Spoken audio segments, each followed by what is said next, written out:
অনলাইনে বেআইনি ওষুধ বিক্রি, ভুয়ো প্রেসক্রিপশনে হোম ডেলিভারি এবং অতিরিক্ত ডিসকাউন্টের প্রতিবাদে দেশজুড়ে একদিনের প্রতীকী ধর্মঘটে শামিল হলেন কেমিস্ট ও ড্রাগিস্টরা। সারা রাজ্যের পাশাপাশি দক্ষিণ ত্রিপুরার শান্তিরবাজার মহকুমার সমস্ত লাইসেন্সপ্রাপ্ত ওষুধের দোকানও বুধবার বন্ধ রাখা হয়। এদিন প্রধানমন্ত্রী নরেন্দ্র মোদীর উদ্দেশ্যে স্মারকলিপিও পেশ করেন সংগঠনের সদস্যরা। All India organisation of chemist and druggist এর ডাকে বুধবার দেশ জুড়ে পালিত হয় একদিনের প্রতীকী ধর্মঘট। অনলাইন বেআইনি ওষুধ বিক্রি ও ভুয়ো প্রেসক্রিপশনের মাধ্যমে ওষুধ সরবরাহের প্রতিবাদেই এই কর্মসূচি বলে জানায় সংগঠন। এরই অংশ হিসেবে দক্ষিণ ত্রিপুরার শান্তিরবাজার মহকুমার শান্তিরবাজার, বাইখোড়া, বীরচন্দ্র মনু বাজার, জোলাইবাড়ি এলাকার সমস্ত লাইসেন্সপ্রাপ্ত ওষুধের দোকান বন্ধ রাখেন ব্যবসায়ীরা। ধর্মঘটের কারণে সাধারণ মানুষ সাময়িক সমস্যায় পড়লেও জরুরি ও জীবনদায়ী ওষুধের পরিষেবা চালু ছিল বলে দাবি সংগঠনের। ধর্মঘট চলাকালীন all Tripura chemist and druggist অ্যাসোসিয়েশনের শান্তিরবাজার মহকুমা কমিটির প্রতিনিধি দল মহকুমা শাসকের মাধ্যমে প্রধানমন্ত্রী নরেন্দ্র মোদীর উদ্দেশ্যে 3 দফা দাবিতে একটি স্মারকলিপি জমা দেয়।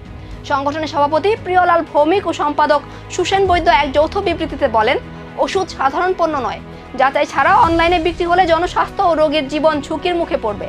তাদের অভিযোগ, ড্রাগস অ্যান্ড কসমেটিক্স অ্যাক্টকে উপেক্ষা করে অনলাইনে অবাধে ওষুধ ব্যবসা চলছে।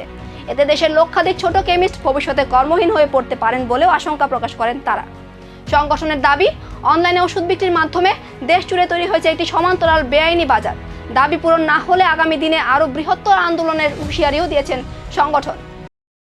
মেইনলি অনলাইনের বিরুদ্ধে আসা, অনলাইনে কিছু স্প্রে ড্রাগ বেরোতেছে এবং বিভিন্ন নার্কোটিক ড্রাগস এবং নেশাদ্রব্য দ্রব্য তারা ওই বিভিন্ন ডাক্তারের প্যাড ইউজ করে আনা হচ্ছে, যেগুলো আমরা যুব সমাজকে নষ্ট হচ্ছে।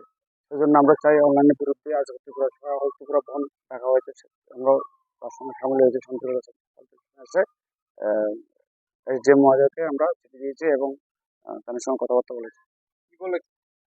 উনি বলেছে ওনারা বলেছে আমরা তো অ্যাকচুয়াল প্রধানমন্ত্রীকে চিঠিটা দিয়েছি আইটিভির থ্রুতে এবং সারা ভারত সারা।